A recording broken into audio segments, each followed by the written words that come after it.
Hey everyone, Dr. Gage here today. We're going to do a quick video today on heat or ice when you have an acute injury or a chronic condition going on. It's a question we get a lot in the office here. Should I put heat on it? Should I put ice on it? Should I do both? And there's a lot of science behind both sides of this question here. So we're just going to give you a quick overview here today without getting into too much depth.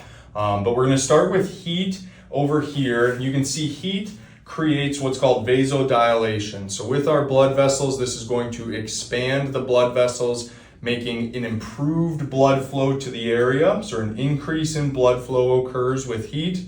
And with that increase in blood flow, you will get that increase in an inflammatory response typically. Now, a lot of people think of inflammation as a bad thing. However, inflammation is simply how the body heals itself. So sometimes a little bit of inflammation is a good thing, especially when we can recycle that old stagnant inflammation. And so with heat, we are going to work to expand those blood vessels, bring more blood flow in, but we do teeter on that side of, is it too much inflammation right now?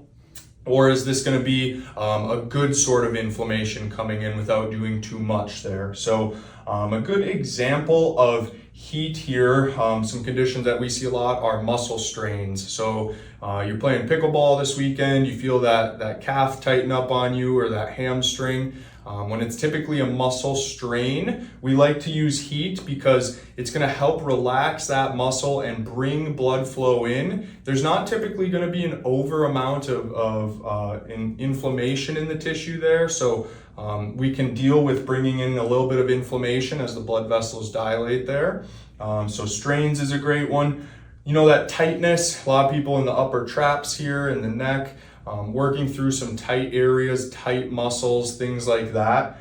Heat would do a great job at helping relax that muscle there. A lot of people find relief in that. Or those chronic conditions, right? If you've been, icing that low back every day for the last few weeks, and it's that low back that's been going on for years and years now, and it doesn't seem to help, try putting some heat on it, because sometimes that heat will bring that new blood flow, new healing and growth factor into the area and can really be beneficial there.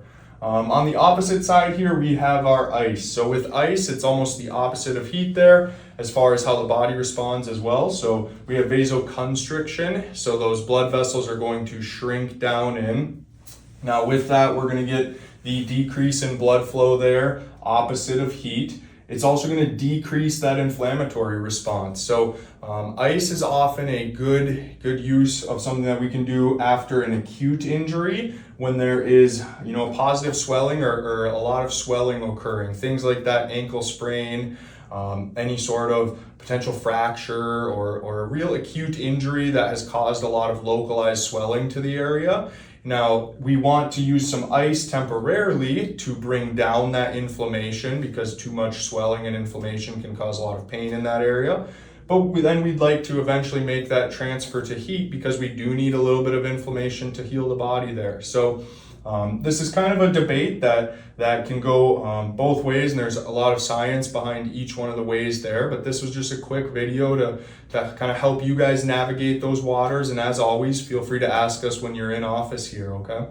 Take care, and I'll see you guys in the next video.